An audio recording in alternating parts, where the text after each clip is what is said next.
I had just pulled my garage door down when the screaming started so loud it cut through the quiet street like a fire alarm. A woman was already running across my lawn, phone in hand, yelling into 911 that I was hiding a stolen car inside my own garage. Within seconds, my neighbors were watching from porches and windows, and my 8-year-old son was peeking through the curtains asking if Daddy was in trouble. In one breath, I'd gone from proud homeowner to suspected car thief in front of the whole neighborhood. Act 1. The Spark. That Saturday had started perfectly.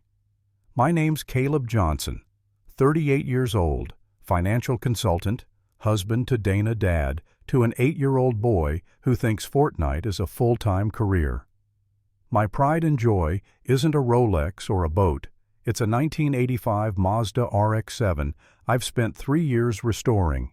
Every bolt, every gasket, every cent of the $5,000 I sunk into it, it all came together that morning. The rotary engine purred for the first time in years.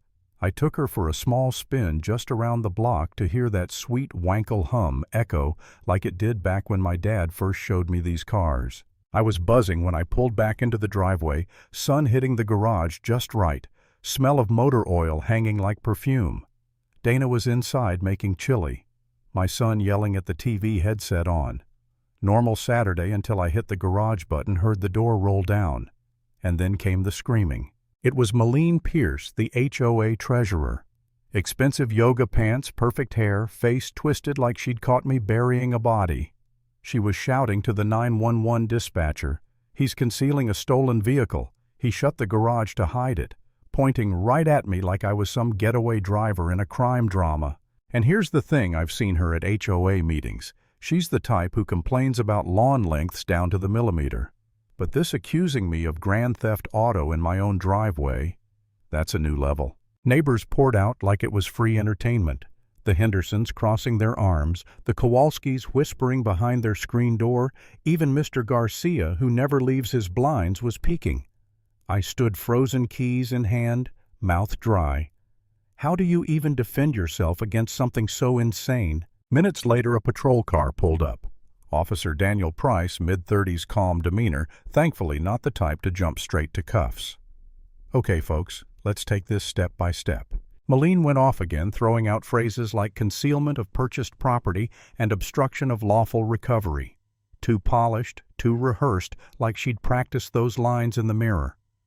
I told the officer simply, "This is my house, my garage, and that's my RX-7. Here's the title, registration, every receipt since I bought it 3 years ago." He looked at my papers, matched my address, raised his eyebrows at her. "Ma'am, do you have proof of ownership?"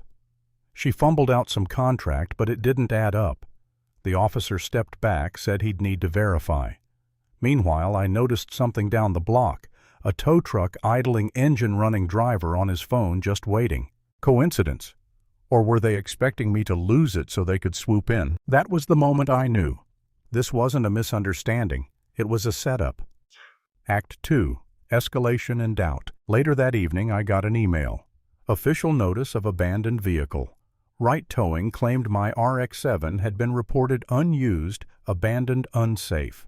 They demanded surrender for rightful recovery. But the kicker attached was a vague pre-purchase agreement signed by Melleen Pierce, dated the day before the abandonment report was even filed.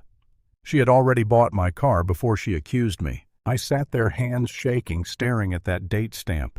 My wife leaned over my shoulder, whispering, "This is insane. You literally drove that car today." She was right. But knowing you're right and proving it, those are two different games. For a moment, I thought about quitting. Maybe I was crazy to think I could fight an HOA board and a towing company with lawyers on speed dial.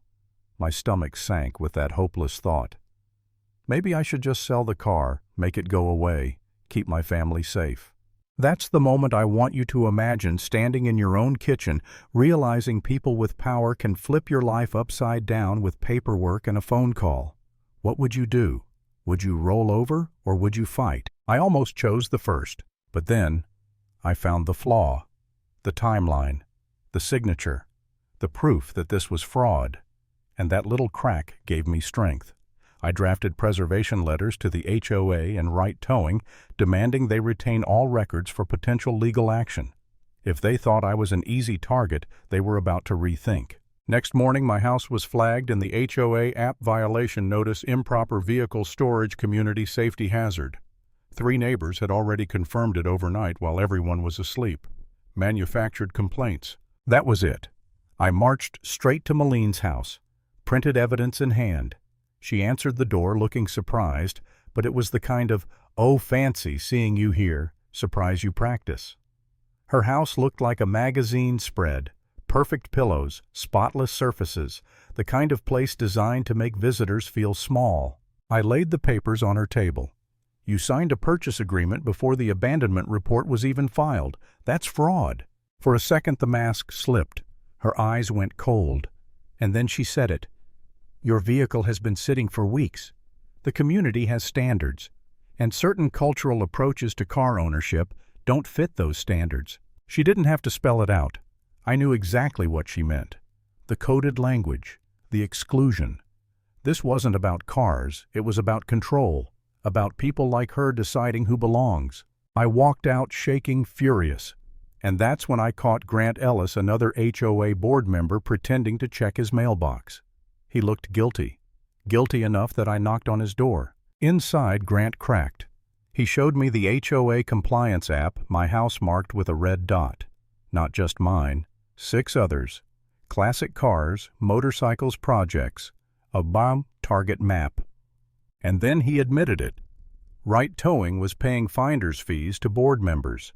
Maline had pocketed thousands. They were watching us, tracking our schedules, waiting for the right moment to pounce. Think about that. Your HOA, the people meant to protect your community, selling out your privacy for $500 and a cut of the profits. I walked out of his house with copies of their private messages, hard evidence. And I knew the battle wasn't just about my RX-7 anymore. It was about stopping predators who'd turned HOAs into hunting grounds. Act 3. The Showdown. Monday morning I found fresh scratches on my garage door frame. Tool marks around the lock. Yellow paint chips the same color as Right Towing's trucks. They had tried to break in while my family slept 20 feet away. Imagine that your kid sleeping upstairs while strangers with crowbars work in the dark, trying to steal your car. Tell me you wouldn't feel rage. Tell me you wouldn't want to burn their whole operation to the ground. I called Officer Price immediately. He came, photographed everything, confirmed this was felony territory now. And I wasn't about to wait for another midnight visit. I installed cameras, deadbolts, filed a restraining order, and handed every shred of evidence to the State Consumer Protection Office. Turns out I wasn't the only one. Investigator Walsh told me Right Towing had been flagged in 4 other communities. Same playbook, same scam. My documentation was the missing piece to file a RICO case. Days later, official vehicles rolled down Maple Street. State investigators, prosecutors, even a crime lab van. They raided Right Towing. They arrested Maline. Neighbors gasped as the queen of community standards was led out in cuffs. Her face pale and tight, trying to act shocked, pretending she hadn't signed surveillance notes about when my son walked to school. Pretending she hadn't pocketed thousands while plotting to strip neighbors of their property. Grant testified messages were pulled, finances traced. The tow company had stolen at least a dozen classic cars, resold them for hundreds of thousands, funneled kickbacks through fake consulting fees. And there it was, the empire crumbling. The woman who'd screamed across my lawn branding me a thief was branded herself fraud, conspiracy, racketeering. No cheers, no victory lap. Just the sight of her composure shattering as reality closed in. Closing note. And that's where my story ends at the moment the villain finally loses. Because here's the truth. HOAs can protect communities, or they can become weapons in the wrong hands. And if you don't stand up, they'll bulldoze right over you.